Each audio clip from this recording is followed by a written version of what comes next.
All right. Welcome. This is our second podcast episode called Building Kansas City. Nice. I'm here with very special guest, Ben Becker with Luke Draily Construction. My name's Doug Wilder. I'm with CKF. I'm the VP here in our Lenexa branch.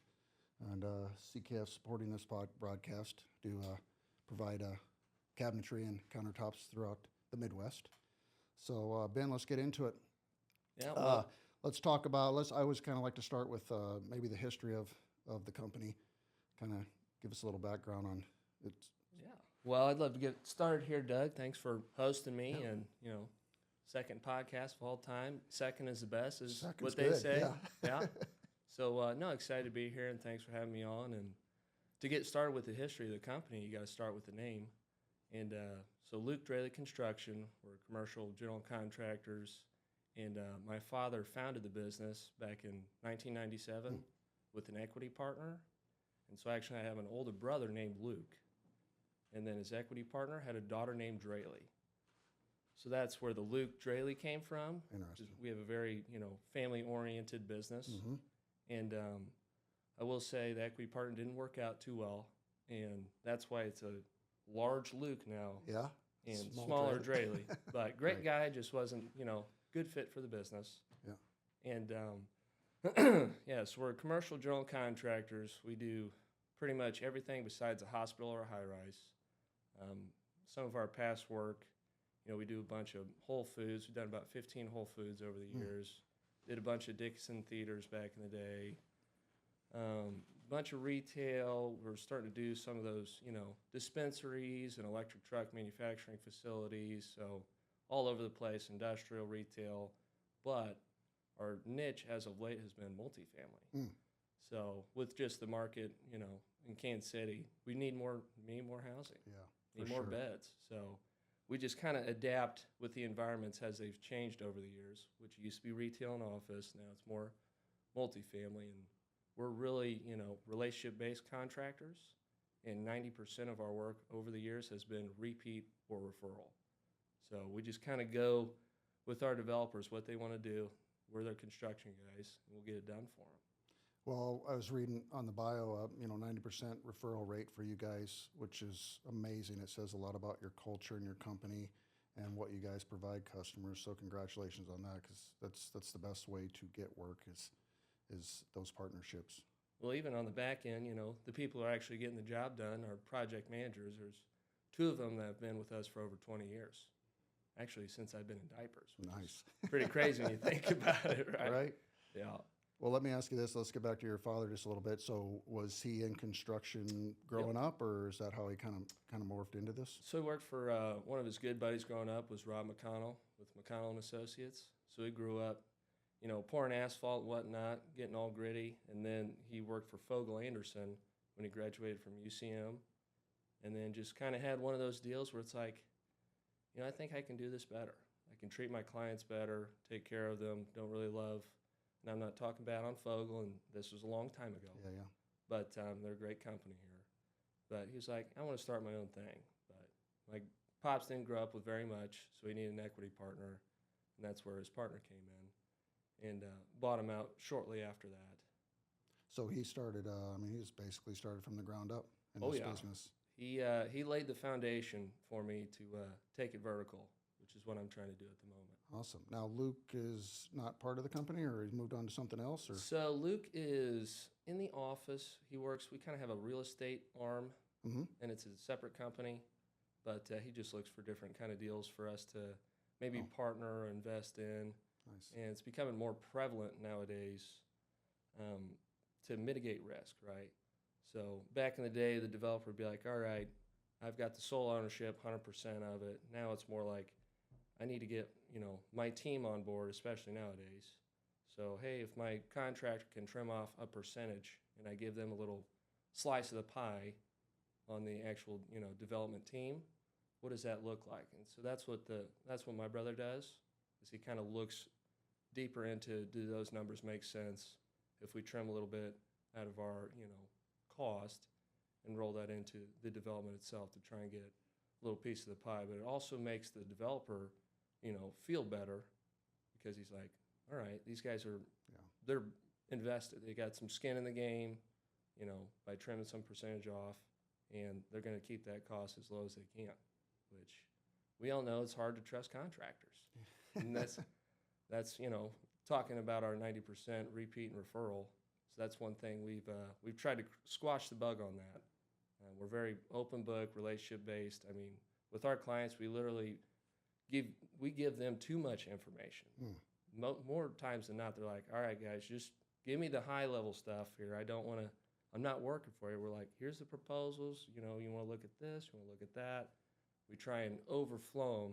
And then once we get to know them enough and do a couple projects with them, we figure out how they like to run their projects, what numbers they want to see, what they don't want to see. And that's just kind of where we've kind of made our money in our niche. And you're really an extension of our company when we work with you. Yeah, So that's fascinating. You're part of the family. Yeah, well, I think people obviously appreciate that and keep coming back. I was looking at all the projects you guys do. It's fascinating, from theaters to churches to dental offices to Whole Foods, like you mentioned, to the senior living to luxury apartments, and you guys are in the mix. We're in the mix. We've done a lot. Yeah. We've done a lot. Like I said, we just don't have the bandwidth. We've got the knowledge, but not the bandwidth for the hospital or high rise. Yeah. But pretty much anything else, send it my way. Well, it's obviously working. How is it determined when a project comes in? Are you guys set up different departments that'll handle a senior living project or a local Whole Foods? Or So, yes and no. Bringing the projects in, most of them are just going to be repeat or referral. So we'll keep those same teams who take on those projects. So project manager and superintendent, which are the two, main people running the job in the office and on site. We'll keep those team members together with a certain client if they liked how they operated.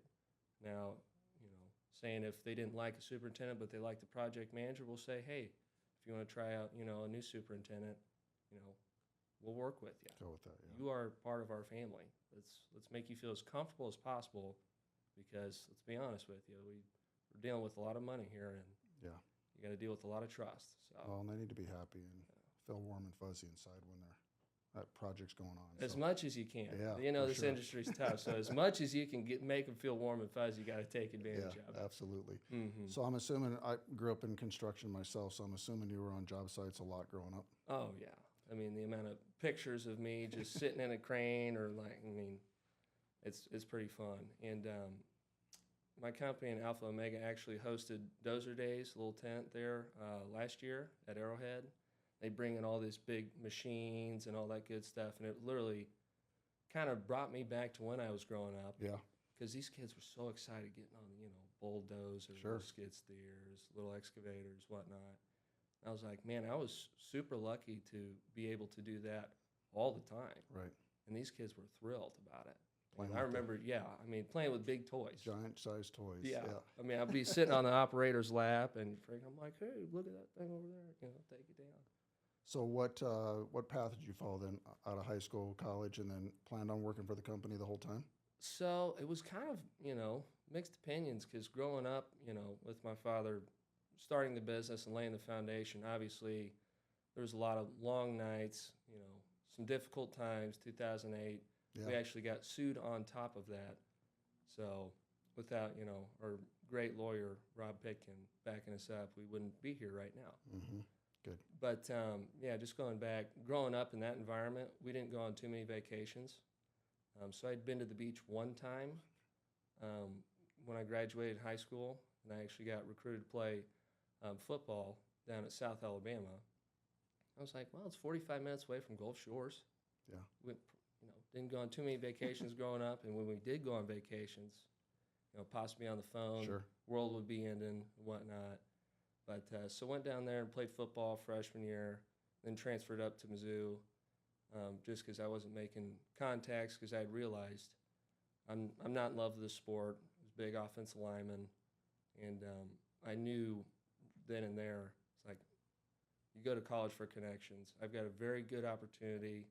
I'm in a very unique position that not a lot of people get to take advantage of. And I just wanted, if I could work half as hard as I was working, being a collegiate athlete, how would that translate into business? Mm-hmm. And especially nowadays with my generation, not a lot of people want to work. Yeah. They don't really think about their careers. They think about the job. So they're not thinking about their livelihood. Yeah, They're well thinking said. about, Yeah, for sure. it's really a tough thing. And I have some friends that have that thought process, but I try and turn them around too, help them see the light at the end of the tunnel. It's like, hey, don't just leave at 5 o'clock because it says 5 o'clock. If you have stuff that you need to get done, get it done. Your superiors will notice that. If Yeah. you know how to work in this day and age, you don't have a ceiling. Somebody will take you. You'll get, realize that you can actually work hard. So, Yeah, I feel like in today's world with so many people working from home, how is it that you're standing out from all the other employees when your bosses really can't see you at home? So I'm anxious to see in 10 years, 20 years what this experiment looks like for those that want to advance in any field that they're in. I'm very interested to see, Yeah. but honestly, I see it as an advantage because I am in a unique opportunity, and that's what fuels me every day. And I do a little bit of everything for the company, a little project engineering, little operations, little estimating, business development, outside of working hours, Yeah. right? So I'm really never off the clock, and I'm, got my mouth on the big fire hose trying to be a sponge and take as much information as I can, because one day will hold the reins, and the more I can learn today, the better I'll Yeah. be tomorrow. So Yeah, that's a good way to look at it, Ben. A lot of people don't look at it that way when they're maybe going to assume that role in that position. So respect to you. thank you. So in regards to 2008, I respect anybody that was able to manage their company and get through that. It was a tough time for especially construction industry. How did things unfold for you guys throughout that whole process? Well, like I said, going back to 2008, we actually did a big tenant improvement on, I'm not going to go into project-specific details Sure. or anything like that, but long story short, very minuscule deal that this client was wanting to come after us for, and it would have sunk the company and some, and definitely wouldn't be where we're at today, but we ended up, winning the lawsuit because it didn't have any merit. So that helped us kind of get back on our feet. And granted, I was still about 10 years old at this time. Yeah. So I don't know too much about it. But, I just know it was a tough time. And I remember, taking out a sheet of paper. I printed off like a old World War II tank. And I said, all right, Dad, load up your guns, getting ready for battle. I mean, that tells you how young I was at this time. So he still got that hanging up in his office. Oh, that's cool. So I think it's pretty fun. So the culture at Luke Draily, and how is that managed? How obviously you say you're welcome into the family, so obviously it's intentional on how you treat your customers, and obviously that transforms to how you treat your employees. Oh, we are one big family. Yeah. And I know a lot of people say that, but I mean, we run it lean and mean. We use our knowledge, not, manpower. So we do have carpenters and laborers and whatnot, superintendents and project managers, but in the office we only have 12 people. Oh, wow. So, each one of our project managers can handle 2 to 3 projects ranging from, one of them has over 100 million that he's working on right now. So we run it lean and mean. We're more efficient. We pick who we work with. We're not just picking up every job we can. Sure. That's not how we operate. But in that regard, we are very family-oriented in the matter that we have such a small office, and half the people have been there, since I was in diapers. Yeah. My aunt's the receptionist. She's hilarious. She's awesome. And then my brother, he's got a dog. We've got a dog in the office. We like to play pranks on each other. Our office is actually a blast. Nice. We look forward to being in the office. Oh, that's a good deal. We also don't have any set scheduled hours, like you have to be in the office from this time to this time, because, my father's not a micromanager. If you're not getting your job done, then you don't belong on the team. Yeah. But, Yeah, that stuff's easy to manage, right? Just get Yeah. your work done, work hard, go home on the weekends. For sure. Yeah. Enjoy your time. And, that's one thing my father likes to preach to me. He's like, man, I sleep good at night. I do the right thing as much as I can. And a lot of people will try and step on other people to climb up that ladder. But he's a big proponent of sleeping at night, which he does very well. Nice. And he's still very active with the business? Oh, yeah. Oh, good. So he's 60 years old. He did delegate more of the day-to-day operations to Brian McDermott, who came from a different general contractor in Kansas City. He's got all the knowledge in the world, and he has got more energy than anybody I've ever met. So he's the one that can handle dealing with the day-to-day for each little project. He oversees our, project managers. He also helps on the estimating side, kind of the lead estimator for our estimating department, kind of gives his blessing on the bid before we send it out and whatnot. But Bob's more working on the bringing in kind of bigger deals because he's been in the city for so long and he's got a pretty prominent name. So he's working on just bringing in those larger opportunities for us at the time. And some of those may or may not be, discussions on the golf course. But hey, Right. that's where real business is done. Right? Wherever it needs to get done. For sure. When you guys bring in projects, it is totally from start to finish? You guys are involved with the Turnkey. design phase and just take it all the way to end of date? We're turnkey contractors for sure, and it just makes the process more seamless. So if we can do a design build or a design assist where the owner actually holds the contract with the architect, we like to get involved as early and as often as possible because the more problems you can solve with the architect, it's going to save you time on the schedule because you're not figuring out how to build it in the field, and B, you're getting to value engineer the project while it's being drawn rather than having the architect draw it all up, send it out to bid to a couple contractors or send it out to us, and then us being like, hey, so it's at 185 unit and you have 180 in your pro forma. So we got to trim some fat somewhere, then they got to go back into the drawings, which is wasting time, wasting money. That's why the design build is very efficient and it saves money in the long run. Yes, we have a design contract that you sign with us for time, but at the end of the day, it's going to save you way much more money in regards to schedule and architectural fees, design fees, and feasibility of construction during the project. So the more problems you can solve today, the less problems you're going to have tomorrow. With some of the issues I've been reading about and talking to other builders about with KCMO and the permitting, has it been a challenge for you guys as well? Yeah, it's the good news is they're working on it. Yeah. So we're having quarterly meetings with the city now to try and improve their permitting process. So the good news is they're trying to get better. They had this initial meeting, I want to say a couple months ago, and they got another one coming up in a month. Try and get some progress, and they've got some new ideas. And the good news is they're looking for feedback from developers and contractors, and had about 40 people in those respected areas in that room that all had something to say. Sure. Everyone had something to say. It's kind of a hot button right now. Yeah, the good news is they're trying to improve. Now, I'm not going to talk bad on city officials or anything like that, city processes, but it's definitely a problem. When it takes you 4 months to get a building permit. That's a long time. Yeah. And time is money. So we need to make that more efficient, and that's just going to help, development in the city, especially with being one of the fastest growing cities in the country right now with all these big players coming in.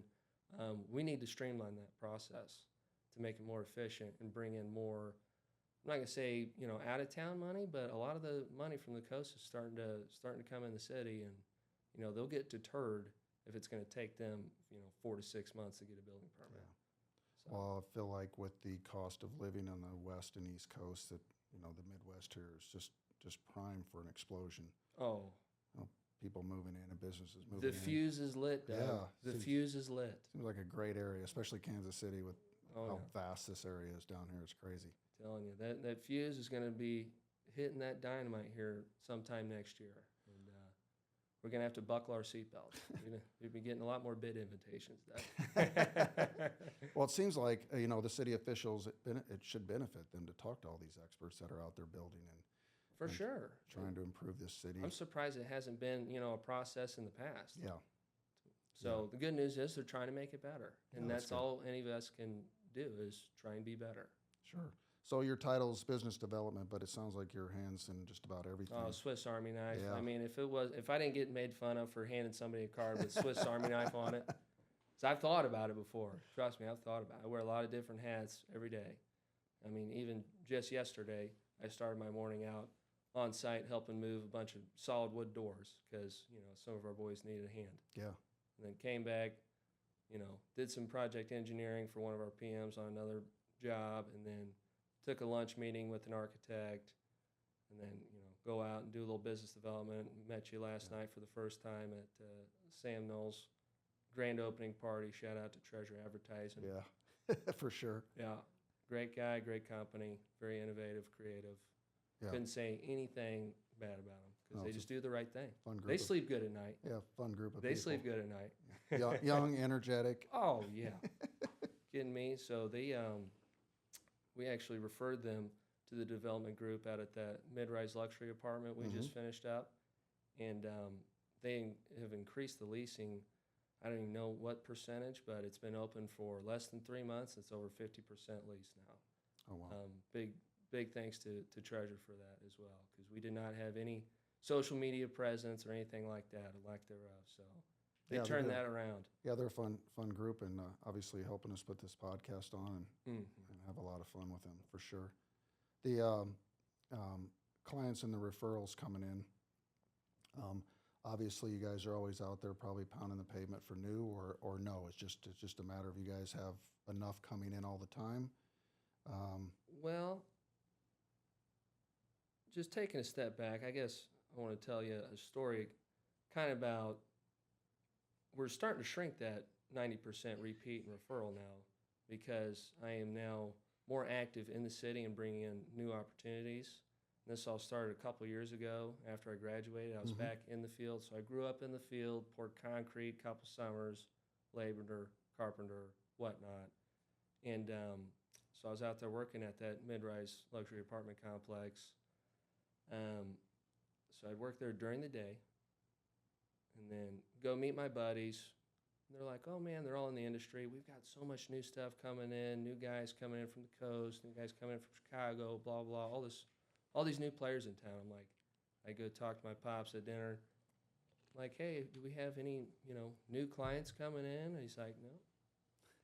I'm like, well, I think we need somebody to go back out in the city and kind of put our name back out there and kind of light a new fire and show them who we are. Sure. Because we were kind of not a hidden entity, but, we weren't out there trying to hustle and grab every piece of work and put our name out there and hosting, big happy hours and whatnot, because we had found our little niche. But was kind of the turning point for our company. It was like, I want to take over one day, and I want to make sure we're not missing out on establishing these new relationships with new players in the city and, getting them right now before they have bad experiences with other contractors, whatever it is. But so I'd go wake up, 6 o'clock in the morning, be at the job site at 7, wrap it up by 3:30, go home, get all the, mud and dirt off me, put on a little suit or a collared shirt, and go networking. Look respectable. Yeah. And I just really got lucky, Doug, to be honest with you. Ended up landing a job that I had no business landing at all. Just the biggest job any business developer has sold for us in over 5 years. Total luck. I don't know. Maybe it was just an aura I was providing, but that kind of turned my dad's head around and the company's head around. It's like, maybe we should Do a little bit of this. Maybe we should go back out in the city and not just rely on repeat and referrals, because those guys are honestly starting to phase out because we'd worked with them for so long and their time's about done. So it's time for the new generation to step in. So that's when I, hung up the cowboy boots and started putting on the Cole Haans and the khakis and Nice. going out and developing business after hours. But it's nice because I am younger, so I don't have a wife or kids or a dog or anything like that. So I'm accessible. Get out there and got the time. Yeah. Just for example, I think a big reason on being I'm a total yes man. I get a call on Tuesday at 2 o'clock. Hey Ben, what are you doing at 4 o'clock? I got so and so. We're going playing pickleball. Somebody just dropped out. Yeah, I'm there. Ended up meeting a great relationship there. Still still tailoring that relationship, and saying yes has brought me more opportunities, even when I don't want to do it. But just to get those phone calls, I am often the first one to fill in to be a fourth for pickleball, golf, a trip, you name it. Be Monday. Hey, Ben, we just won our golf tournament. Meet us at Trezzo Mari for a cocktail. And I'm at the pool trying to be a good, good boy, reading a book. I'm like, well, let's go do a little business. Next thing you know, you're at Argosy Casino on a Monday at midnight, arm wrestling, older developers and just having a good time. So Nice.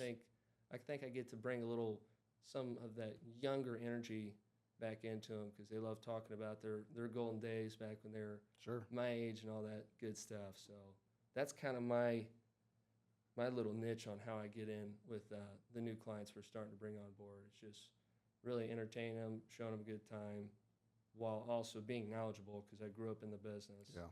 They realize I know how to work hard from all those years of being an athlete and whatnot, and I just transitioned that ethic into business. And so far, it's working out pretty good. Well, like you said earlier, going out and helping the guys move doors. I mean, managing people's one thing. Being a leader and showing them you're just going to get in the trenches with them is a total different level of management and leadership. So, back when I was a superintendent too, I'm still learning, and we're always learning every day. And that's why I love the business, is because there's always going to be a new problem tomorrow.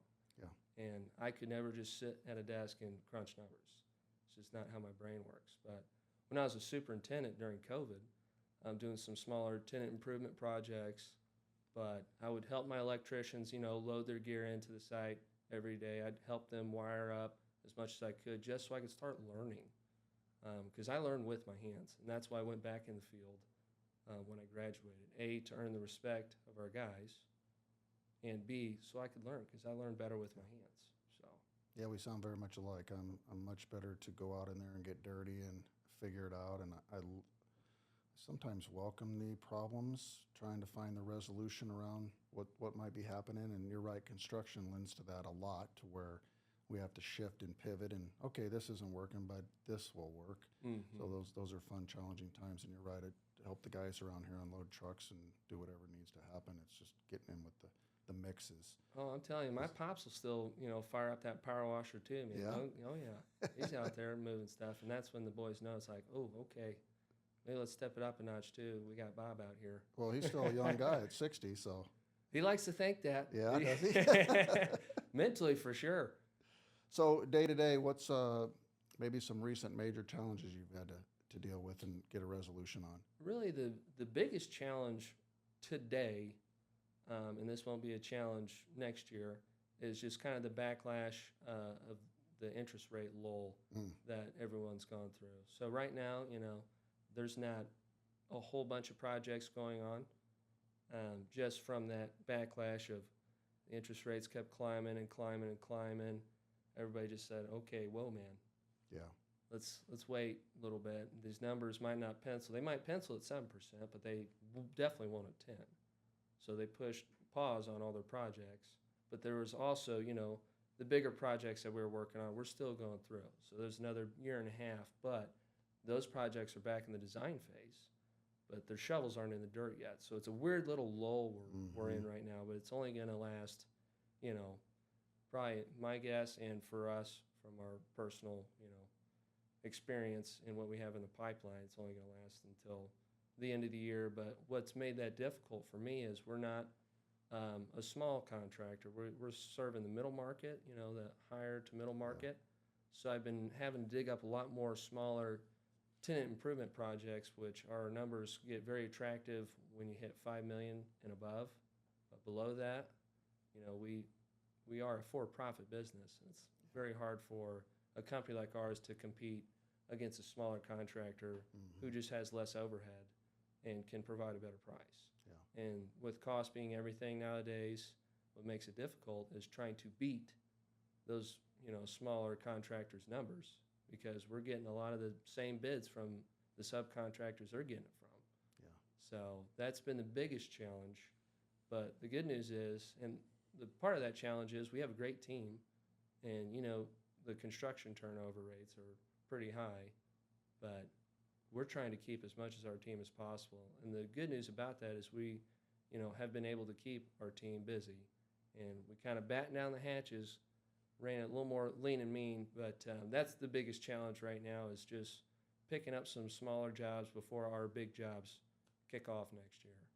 Well, construction is usually that feast and famine, right? Where, you finally get It's a roller coaster. and you get steady, and you're like, all right, this kind of feels all right, and then all of a sudden the floodgates open, and you're back at it again, and you just never know when those are going to hit and miss. Oh yeah. If you would ask me last year if there was going to be a lull right now, I'd be like, "There's no way." Yeah. We look at all this stuff we're looking at. If we land 5% of the jobs we're pre-negotiating right now, we'll be just fine. But with banks, their deposits are super low right now, so financing's really hard. We're literally under budget for one of our clients right now. He just can't get the financing, so we've been helping him out with different opportunities to bring in alternative sources of financing that aren't just your typical conventional bank loans. So we're trying to help our client in every way possible because we have been in the city for a long time, and we have very good connections that help, just not on the contracting side. So we're very plugged in with a lot of architects, a lot of civil engineers, city officials, you name it. From just being a prominent name in the city for that long, we definitely take advantage of that, being a turnkey contractor. So Well, I think you're right, Ben. It does feel like it's going to bust loose here in the months ahead. Buckle your Just seatbelts. really, I feel the same way. We're kind of in that area where it just feels like it's going to explode.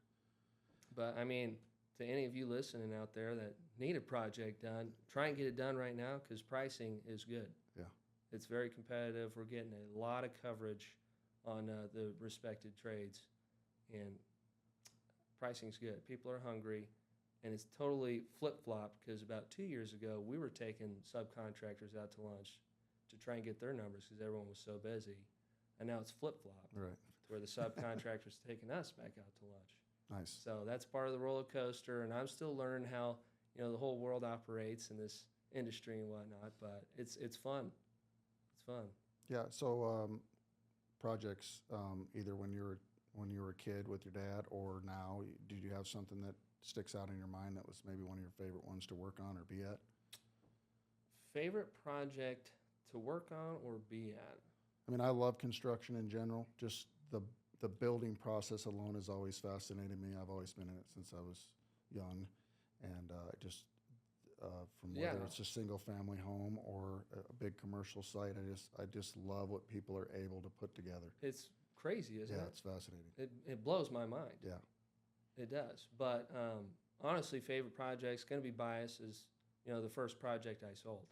Just because I got to sell it, I got to be a project engineer on it, see that whole thing go from start to finish. Sure. And, we actually were ahead of schedule. We got them in on time. Their lease was expiring at another, place. They had to be in there now.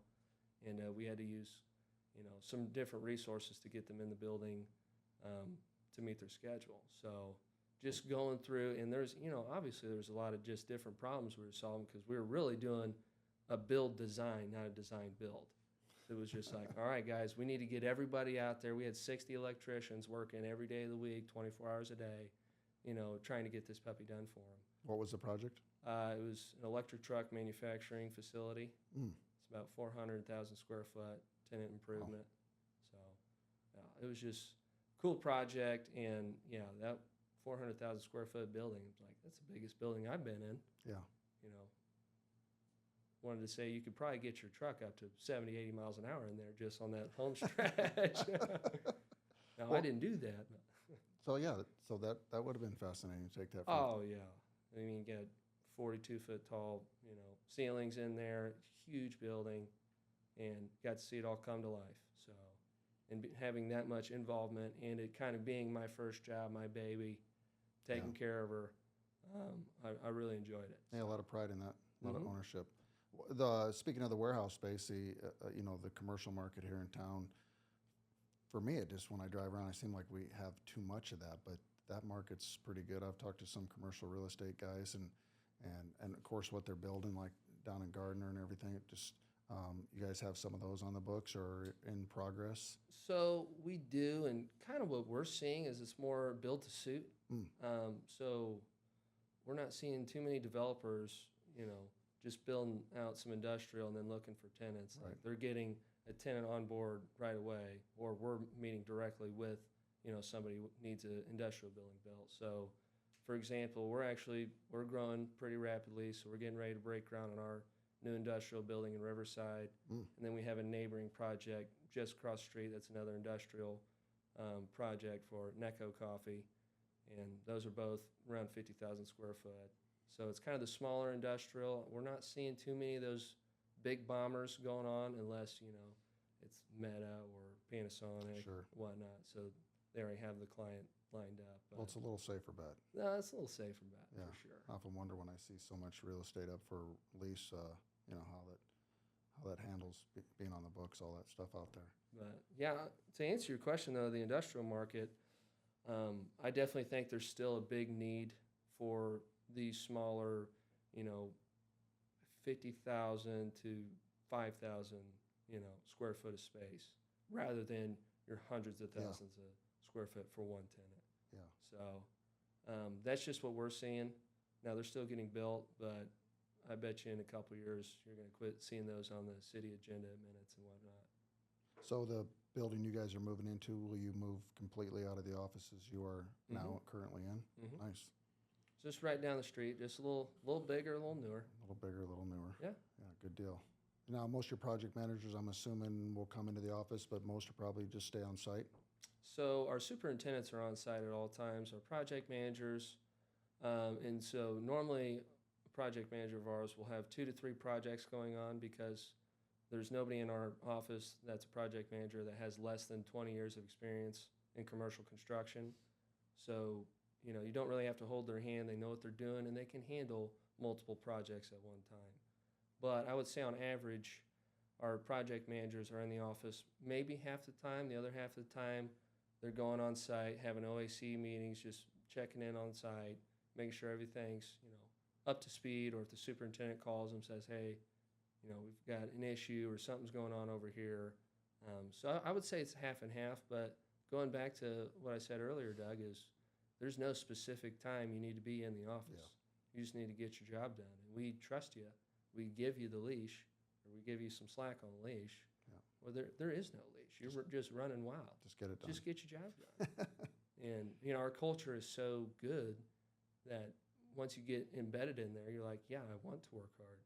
I want to get this done. I don't want to, get fired or anything like that, because this is a great company. And we just got a new PM a couple years ago.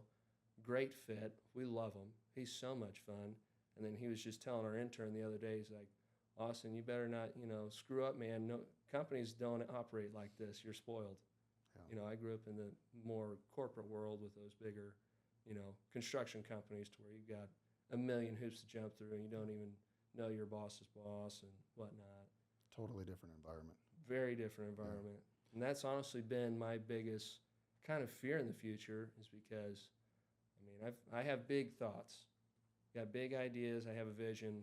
The biggest problem of my vision is going to be, how will I try and keep that family culture for the size of the company I want to take it to? So that's actually been a big thing I think about on how to try and combat that. So that's something I'm going to have to learn. Is that, take me through the next 10 years at Luke Draily? Is that your vision is to obviously grow the company? Controlled. So controlled growth. Back in 2014, we had multiple multifamily projects going on, and it just kind of all came out of nowhere. This was right when the multifamily was like, hey, we need more beds. And we had a very good relationship with a big player in town that was like, all right, I need 4 apartment projects going right now. So we went from doing about $20 million a year to about $120 million a year overnight, and it was just uncontrolled chaos. And we ended up losing money for a couple years. When you have that much on the books, it was just any fish, and we were just hiring people left and right. But the good news about that is we learned from it, and we took a step back. We kind of restarted, and now we're on a very good trajectory. And technology also helps with growth nowadays as well, because we use Procore, a project management software, that is very efficient and lets everyone keep a good tab on what's going on the site. And we didn't have that back in 2014. So the good news about that is, I am younger. So when I see in 10 years, I look at 20 years and 30 years and 40 years. I mean, there's no way I'm going to ever retire. Right. Yeah. So I've got to take myself back. I got to not, tell everyone, hey, I can do all your projects. We pick and choose our projects because I know I don't need that today.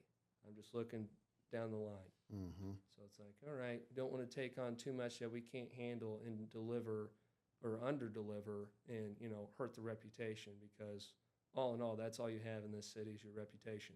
Yeah. So that's something my father's preached to me since day one.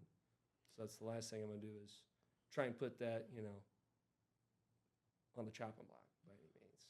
Well, I think with that growth, if you handle, just like what you said, the relationships and the culture that you guys have now, new people coming in, controlled, that sort of stuff can continue on For through sure. generations. So So we're actually the 25th fastest growing company yeah. in Kansas City this past year. So, I mean, we are growing pretty rapidly, but it's under control. So, we're doing something right. So We can always get better. Speak to that a little bit. I know, hiring people it's a major challenge even for us, getting the right people in here, understanding our culture. It's so exciting when you hit a home run and get that individual in here that is not only a great worker, but also wants to make the company better, has ideas. They're not a wallflower. So any special tips or processes you guys vet to get the right person? It's a tough challenge. Yeah, to be honest with you, that was more or less our president of operations, his good buddy that was just worked for another company. Yeah. So that's what helped him just mold right in. He just felt at home as soon as he walked in. And we have had, a couple bad hires in the past couple of years, but that just happens. And we need to get better at our vetting process. And one thing that I'm going to kind of instill is taking them out to a lunch or a dinner before we get them on the team, because I'm not necessarily in the interview room. That's more my pops and our president of operations, but I want to go see what he's like when he's not with the big dogs. Yeah. And see how he treats people in the restaurant, if he's ready to order on time. Just small little social cues that I like to read about and I like to pick up on. Yeah, it's important. I mean, it really makes a difference between that person that's going to be long term and the person that you're going to have to get out of there within a month. Yeah. Sometimes it's hard to predict sometimes. Oh, for sure. And we thought we had a winner. Not too long ago, he was really smooth talker, and then I knew more about construction than he was, and he was supposed to be running a job, and I was like, all right. Good news is he didn't end up running any jobs for us. He didn't make it more than a couple months, which was honestly kind of tough, because I was trying. I see the light in people. I'm like, oh, he could do this. He can get better at that. Yeah, I'll go golfing with you. Let me get to know you here, because you're a younger guy, and you could be with me and be part of this family for years to come. So it was kind of mixed emotions on having to let him go, because I had made friends with him. He was a good dude. He couldn't fulfill the duties we were asking of him. So it's tough. I mean, sometimes I've had some interviews where I'm like, there's no way I can hire this person, but I go through a couple different style of interviews with that person, and I end up hiring them, and they end up being a rock star. So it's But sometimes I have the smooth talker, the great interview, like, oh, we got to have this person, and I'm like, no, it just doesn't work. So it's really hard to predict that. Oh, definitely, especially in our industry, for sure.